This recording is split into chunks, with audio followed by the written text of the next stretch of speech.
Nicolas Pouya, who happened to be, or used to be, a postdoc researcher at the same university that I'm going to, at IT University in Copenhagen. So I'm really, really thrilled about Nicolas being here. Nicolas used to work for the DemTech project at ITU, which was a research project towards developing electronic election technology. In the past, Nicolas was a PhD student in the gallium research team at INRIA Paris. Oh, hey, I'm going to butcher this. Rocancourt. Yeah. With focus on designing programming languages, and in particular, meta-programming. Today, Nicolas will be presenting or giving us a presentation on the experimental language Ling, created in collaboration with researchers from IT University Copenhagen and the University of Chalmers. French was not my main language. Please help me to welcome Nicolas Pouya.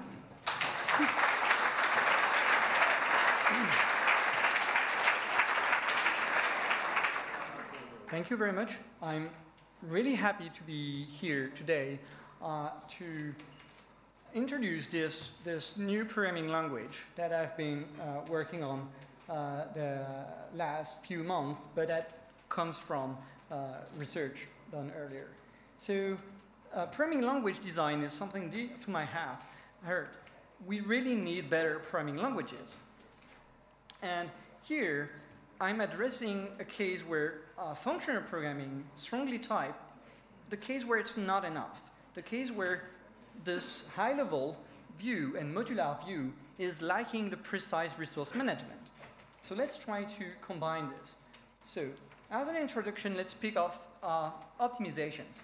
So what do we want about optimizations of a program? This could be manually done by the programmer or done automatically by the compiler. We want these optimizations to be improving the program for performances. This is the first requirement, but it's also at the same time very difficult to guarantee because systems are so complex today that you might be removing some lines of code and still your program is slower. This kind of weird effects. But anyway, at least this optimization should be safe. You should not turn a correct program into an incorrect program. We already have way too much incorrect programs everywhere. There is no need for the compilers to optimizations in general to make more of it. It's better if these optimizations are automatic and automatically done by the compiler. Still, if it's done automatically, it should be predictable by the programmer when it applies and when it doesn't. Let's take a general case of optimizations. Let's say that you have two parts in your program, F and G, and that F is reading some input data and producing some intermediate data, and that G is reading back this intermediate data to produce some output data.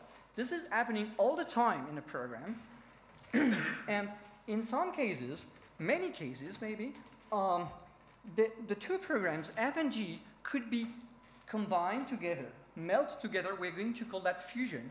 We're going to say that we fuse F and G such that it reads the input data and writes the exact same output data, but is not allocating any of the intermediate data.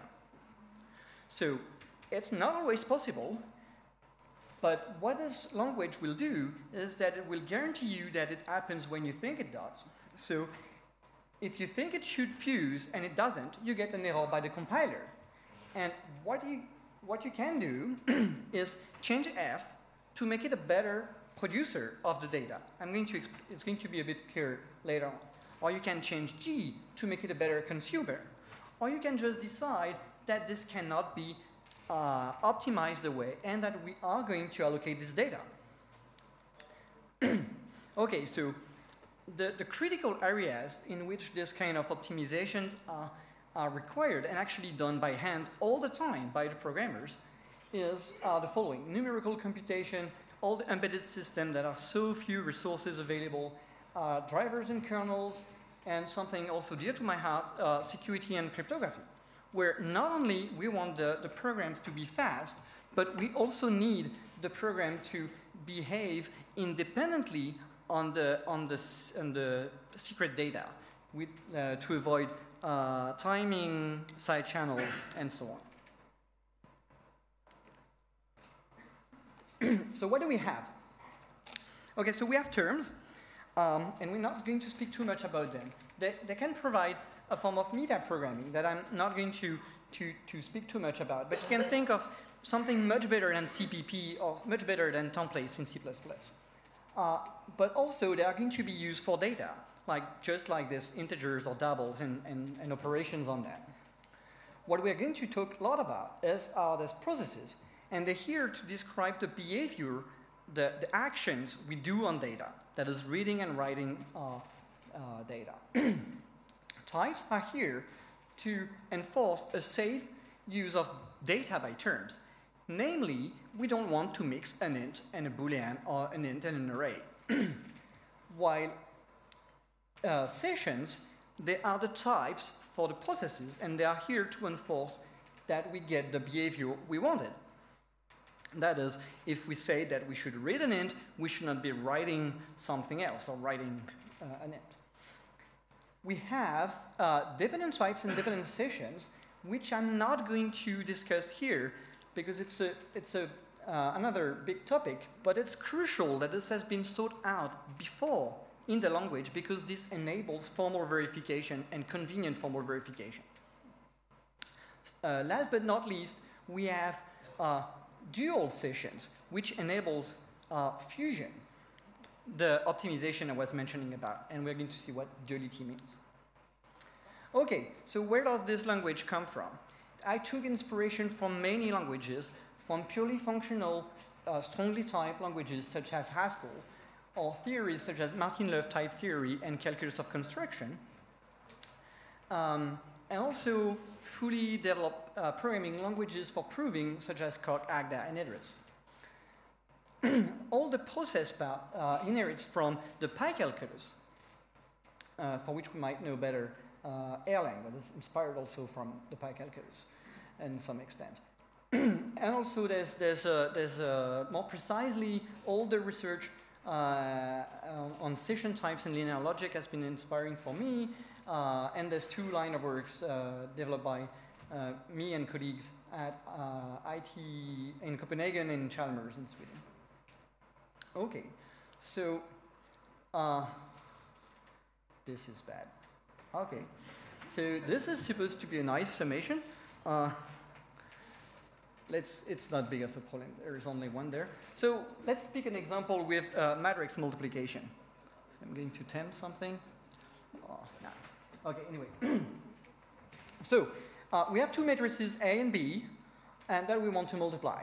And what we know is that in a no. This is really not good.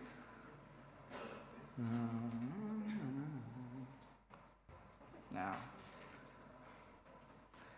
someone told me so. Anyway, so that's not much of a big deal, I think. So we have a row. For each row of A and each column of B, we are going to zip. There's two vectors which are of the same size to produce a single vector with the multiplication of those. And this vector, we are going to sum it up. So the functional representation is, which we don't really see here, but anyway, so we are building this vector that is the multiplication of them and then summing it right away. So we are building it for no good reason, for modularity. It's a nice way to express it, the prime in that way. Okay, so at the end, we should be able to write this program such that we think to allocate this intermediary vector, but then it disappears. Okay, so here is the outline. So we'll see a first Ling program, then we'll talk more about types and their role as an approximation tool. Then we can cover duality, allocation, fusion, and then back to this matrix multiplication example. Okay, so here is the first program. It's called double, and the proc keyword is marking the beginning of a process. Then we are declaring 2 channels, A and B, on which and channels, they have a session. The session can be this question mark int or bang int. Question mark means read and bang means write. So we must read an int on A, which we do with this let arrow syntax. We give the name x to what we've read in A. The colon, the dot indicates the sequence, and then we do a write on B, and we are writing x plus x. Okay. The typing of this language is ensuring that we are doing a single read and a single write on these channels. Okay, now let's make a new process that is feeding 21 as the input value. So it's a new process that has a single channel on which we should write an int on B, and now we allocate a channel A on which we are going to write 21 into A, and then we can call our double program defined previously with A and B. Okay, notice now the equal sign. It means that it's a definition. Therefore, we can always replace double by the definition. So we get the following program, where we just spliced in the double, the definition of double. So here we see the allocation, the assignment, the write, and then the read. Now it's a good case where Fusion, a trivial case where Fusion can apply, and it's going to replace this allocation, write and read by a single local definition. And this local definition, these are really just at the level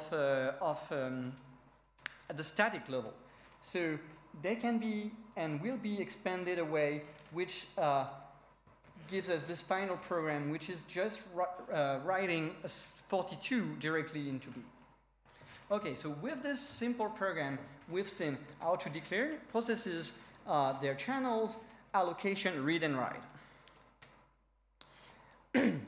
Okay, let's speak about types and type systems.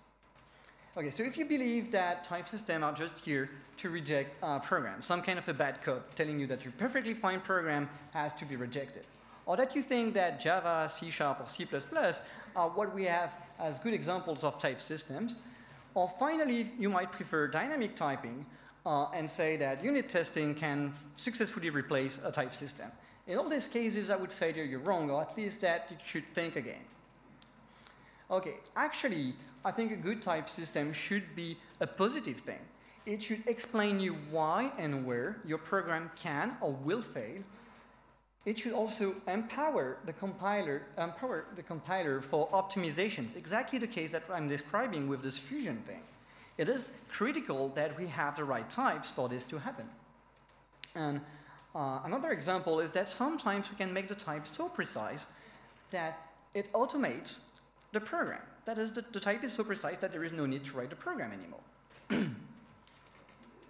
But here, let's remember this, that a type is an approximation, and this approximation is here in particular to enable an abstraction. So int is an approximation for 5 and 7, for instance. But an integer that is odd would be a more precise type, or an integer that is prime would be a more precise type, or an integer that is equal to 5 would be an even more precise type. So we could have a wide range of approximations for these types. As I say, the types are here for the data, and sessions are here for the behavior. So we will see what this approximation means for behaviors. Okay, let's take another example. We have a process, div mode, which is reading two inputs, A and B, and writing two outputs, D and M. So where D is the division of A and B, and M is the modulus of A and B. So we're going to write this as a process, and we'll see that processes can be combined in parallel and sequentially. Moreover, we're going to give a type or session to this process, and we'll see how this gives a way to have a precise control on the interface. Finally, remember that all the time, these channels must be used exactly once. Okay, So this slide is a bit scary. I've put actually 6 programs, 6 versions of the programs at the same time. And 5 versions of the type, such that we can go through some of them. So the type is in green there, and this is the first program that does this read and write all in sequence. This one with this pipe there, it's saying that we do this in parallel, the 2 reads in parallel, and then the 2 writes in parallel. Or all in sequence but in different order, or some sequential, some parallelism. We can do many variations. And all of these are accepted with this same type, which says that we should read on A, read on B, write on D, and write on M. Notice these braces. These tell you that you have the choice of the processing order, meaning that all of these are valid. Okay, now you can be more precise about the kind of processes that you want to write.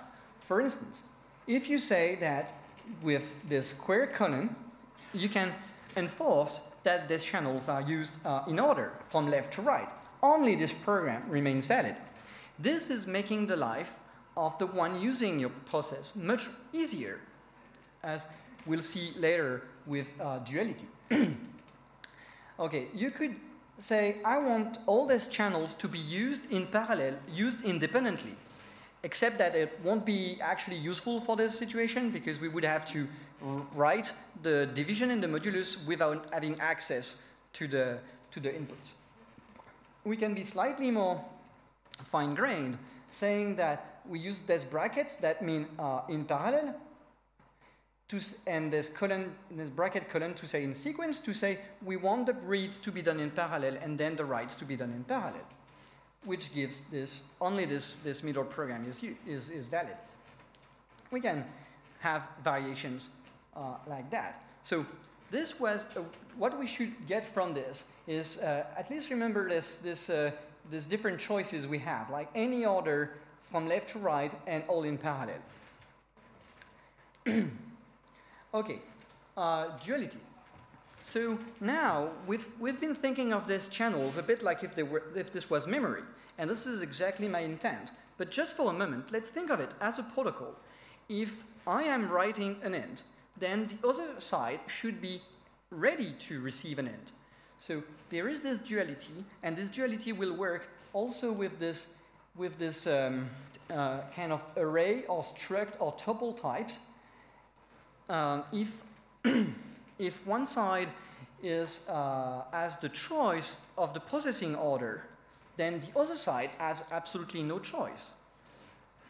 So if we have a session S, the dual is going to be written with this tilde. So if we send an A, the dual is going to be receive an A. Braces, the dual is going braces, that means any processing order. The dual is going to be the most strict processing order, that is completely in parallel. And this is from left to right, and the dual is still something from left to right, but we have to dualize inside. Okay, so just a quick example to see how this goes.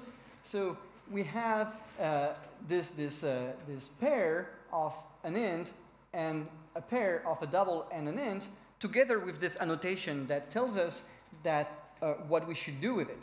That is, we should write an int, but we can do this now or do this later because this is this braces. But at least we have to receive the double and then receive the int. Okay, so now let's see what the other guy has to do in front of us. So we put the tilde and then we work through the definition. That is, the braces become brackets, the bangs become question marks, the in-order sequence stays in order, and the question marks become bang. The resulting thing is that the opposite process must receive an int independently from writing this double and int in this order. In particular, it cannot read an int and then send it back on this one. This would create a deadlock. This language, when used with this parallel and concurrency setting, is deadlock free. Okay, allocation and fusion. So Okay, so let's pick this general setting where we have two processes, F and G, and they are following something dual. So it could be anything, any session S, and they happen to be following S and the dual of it. So this new syntax, which has this square brackets, which should remind you that it must be used in parallel, forces C and D to be used in parallel and used independently. This is a case where fusion is guaranteed to be able to happen. So in all these settings where you manage to make the two parts of the program be of a dual session, then you're guaranteed that you can remove this allocation away. Maybe you want the same thing, but you don't want the parallelism. So we have this other syntax for new, again, with the same duality requirement, but you can put the processes in sequence. This is slightly more restrictive because you really have to do all that has to be done with C before D. At the same time, this enables the real allocation, the allocation that cannot be fused. Okay, so let's pick an example. So we have two processes, F and G, and they are both using braces. And here I'm introducing a new notation, this caret 100. This is to show that we don't only have tuples, but arbitrary arrays. So here, this guy is going to write integers, 100 integers, in some order that we do not know. Maybe it goes from left to right, let's say. This other process wants to read all of these 100 ints, but in potentially different order. And if we don't change F and G, then we have no other choice than to have some intermediate data that is allocated. Then we run F. It's going to write all of the locations in the order it wants. And G is going to read all the integers in the order G wants. So this is a case where if you don't put the allot flag here, the new will complain and say, the compiler will complain and say, okay, I can't fuse that, so you have to acknowledge the fact that this is going to be really allocated. If you don't want that, you can change F. You can change F to say, okay, actually can work a bit more and write these 100 ints in parallel. If you can do that, then the whole thing fuses. Or you might want to change G and say, actually, I could read them in parallel. Fine, in this case, this will fuse. Or other changes to F and G. Okay, so we have allocation. So we can go back to matrix multiplication. So I'm not going to get into the details of these operations. But what we have to get is that we can write a zip function and derive it from a much more general function that works not only for doubles and not only for multiplication, but any three types and any operation F. And in the very sugary version of this language, we can write it as short as this. Okay, the summation also could be done just for doubles and addition, but in functional programming, we tend to prefer write once and for all general combinators, such as this for left. Again, I'm skipping the details, but we can see that it's using a temporary variable to accumulate this results of F, which then becomes the addition on doubles. So now we can put together this zip function and the sumd function. And we have this intermediary data that is this vector in the middle that I was mentioning, which the theory tells us that we can fuse it away. So a fused version, here manually fused version, is this, where we see that this is mixing the summation with the 0 and the plus, and the multiplication in a single function. So some kind of conclusion, we get to combine precision and modularity. we get a cost-free abstraction. This particular optimization, which is quite general, it subsumes various kinds of inlinings and other fusion of intermediary data. It is predictable, safe, and automatic. So this language and the toolchain that goes with it is completely open source, and I hope you will have a look, try, help to contribute. Feel free to ask questions, report bugs, and so on. Thank you.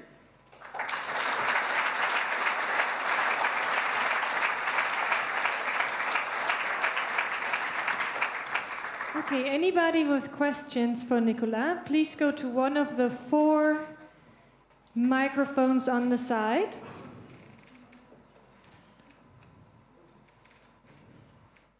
Okay, so we're starting with the microphone over there. Yes.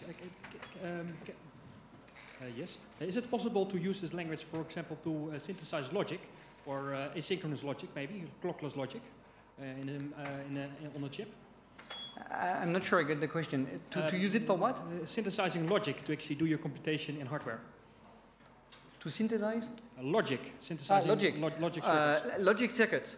Mm-hmm. Yeah, I mean, so this language and the toolchain with it is really new, right? So there is still plenty of bugs, plenty of not fully implemented features, but the theory can clearly do this kind of thing. So, and we can have a very high-level way of writing things like that. But I think the main domain to which it applies is situation where performances are really critical.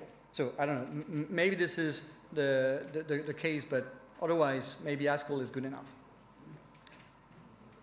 Okay, one question over here, please. So I was wondering about the different annotations you could do in the function definition, where you could say like in which order you want to read it, or if you want to read it in parallel or in serial. I was wondering, couldn't most of this be deduced by the compiler anyway, if you could do that or not, because you have specified the flow and it's a pure function? So I was wondering if it's not redundant to have 6 different functions for different ways of accessing data. Yeah, so as a first step, in type systems, it's always easier to check that the types are right than to try to guess and what we say infer what are the right types. So, and it's not always what you want, but it's true that we could infer quite a lot of types. Actually, the way the type checker works on processes is actually bottom up. It starts from the leaves of your program and is growing up the type and then checking up that it matches your definition. But it is actually quite important to have a way to not give the most precise type, to have some leeway when you're defining a type, to have something slightly more approximative.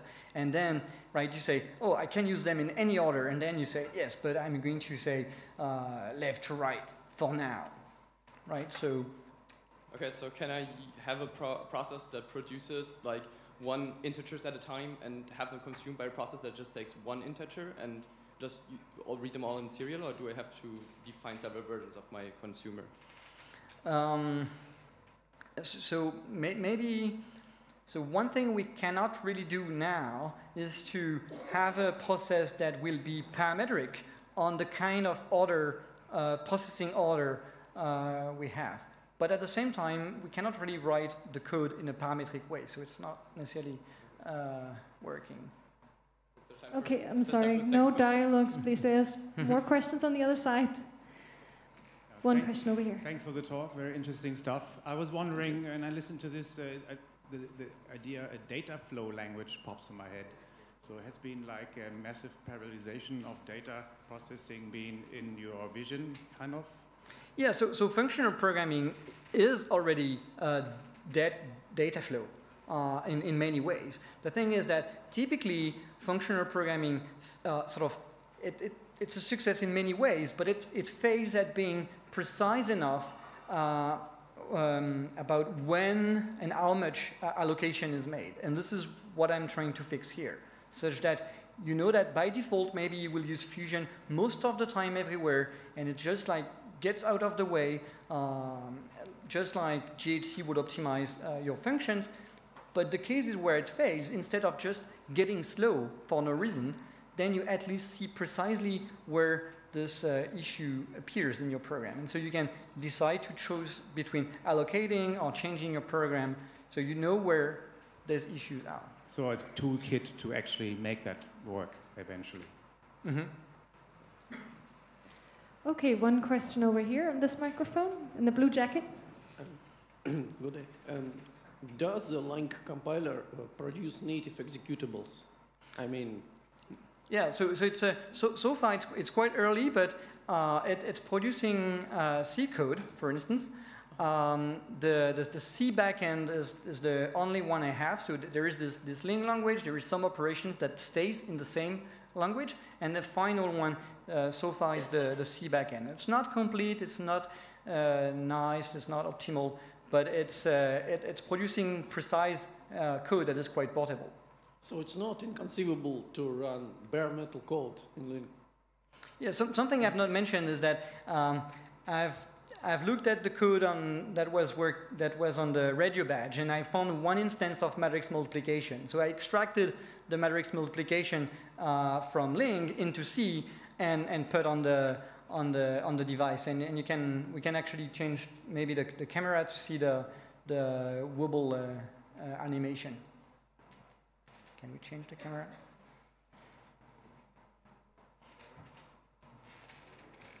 Okay, there is one more question on this side, please.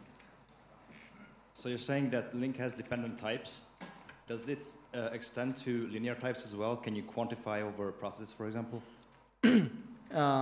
Yeah, so let's make the distinction between what can be done with the type system, so that is, what can I check, and then what can I translate into C or runnable code. So what can I check is, indeed, we have normal dependent types, but we have dependent sessions. That means I can say I'm receiving an int x, and then if this x is below 10, then I'm supposed to receive a Boolean. Otherwise, I'm supposed to send something else. So we can have, the protocol can depend on actual data. We can also, like again, in the checking, send and receive processes, sessions, types, functions, and pretty much right anything that can have a type. Okay, we have time for one more question from the internet. Is there a question from the internet? The internet is silent. That's a rare thing. Okay. Then we go with you. You're the last one tonight. Thank you.